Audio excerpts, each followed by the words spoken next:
북한 김정은 국방위원회 제1위원장이 이번 남북 고위급 접촉에 대해 남북관계에 중대한 전환적 계기가 됐다고 평가했습니다.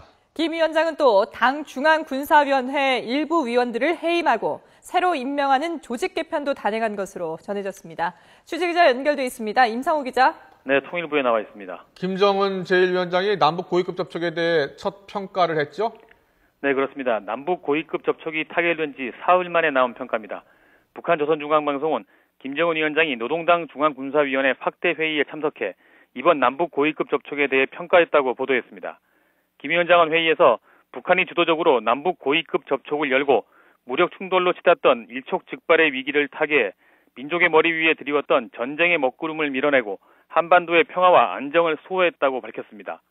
또 고위급 접촉에서 공동 보도문이 발표된 건 첨예한 군사적 긴장 상태를 해소하고 파국에 처한 남북 관계를 화해와 신뢰의 길로 돌려세운 중대한 전환적 계기가 됐다고 말했습니다. 이어 이번 접촉이 민족의 운명을 걱정하고 평화를 귀중히 여기는 숭고한 이념의 승리라며 화를 복으로 전환한 이번 합의를 소중히 여기고 풍성한 결실로 갖고 가야 한다고 강조했습니다.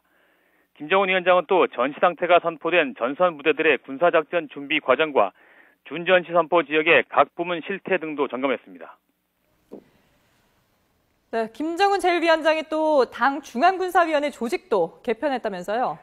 네, 그렇습니다. 김정은 위원장은 이번 회의에서 노동당 중앙군사위원회 일부 위원들을 해임하고 임명하는 조직 개편을 단행했다고 북한 조선중앙방송이 전했습니다.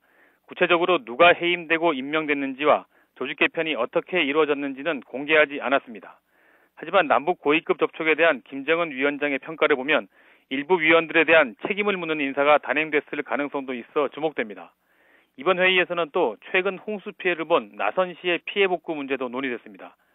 방송은 이번 회의가 언제 열렸는지 밝히지 않았지만 어제 열렸을 가능성이 커 보입니다. 우리 정부가 북한의 이산가족 문제를 협의하기 위한 실무 접촉을 제안했다고요? 네, 다음 달 7일 만나자는 제안을 북측에 했습니다. 대한적십자사는 오늘 오전 북측에 통지문을 보내 이산가족 상봉 등에 관한 논의를 위한 실무 접촉을 열자고 북측에 제의했습니다. 통일부는 적십자사가 오늘 오전 9시 50분 판문점 연락관을 통해 이 같은 내용의 통지문을 북한 적십자회 앞으로 보냈다고 밝혔습니다.